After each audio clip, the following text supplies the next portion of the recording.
कभी ऐसी रहस्यमयी कहानी सुनी है जो रोंगटे खड़े कर दे? चलो, मैं तुम्हें भारत के दिल में बसे एक छोटे से गांव में ले चलता हूँ, जहां लोक कथाएं और हकीकत अक्सर गूंथी हुई मिलती है। इस खूबसूरत गांव में, जो हरी भरी पहाड़ियों के बीच बसा था, लोग दबी जुबान में एक ऐसे जीव के बारे में बातें करते थे जो रात में घूमता था।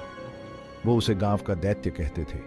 किसी ने उसे करीब से नहीं देखा था, लेकिन सबके पास सुनाने के लिए एक कहानी थी। घाटियों में गूंजती खौफनाक आवाजें और जंगल के किनारे मंडराती शैडोज।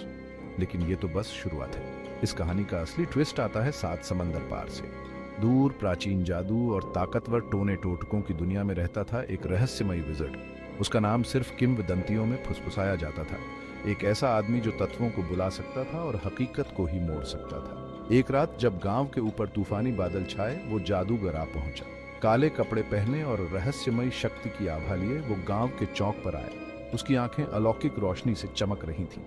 डर और विस्मय से भरे हुए गांव वाले उसके चारों ओर इकट्ठा हो गए। वो एक ऐसी आवाज में बोला जो प्राचीन ज्ञान और अनकही ताकत से गूंजती थी। मैं इस गांव को इसके कर्ज से मुक्त करने आया हूं, उसने घोषणा की। उसके हाथ हिलाते ही आसमान गरजा और बिजली जमीन पर कौंधी।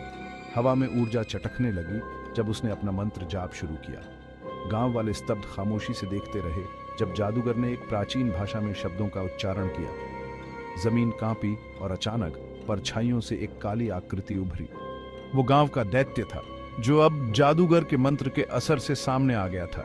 आखिरी गगनभेदी मंत्र के साथ जादूगर ने उस जानवर को एक जादुई घेरे में कैद कर दिया। वो जीव चीखा और छटपटाया, लेकिन वो जादूगर की ताकत का कोई मुकाबला नहीं था।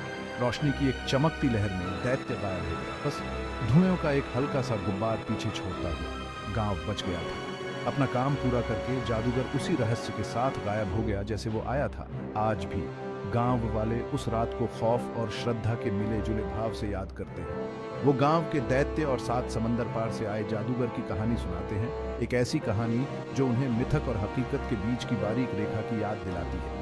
तो अगली बार जब तुम रात में कोई अजीब आवाज सुनो या कोई परछाई वहां दिखे जहां नहीं होनी चाहिए, इस कहानी को याद करना, क्योंकि कभी कभी लोक कथाएं सिर्फ कहानियों से ज्यादा होती हैं। कभी कभी वो एक चेतावनी होती है।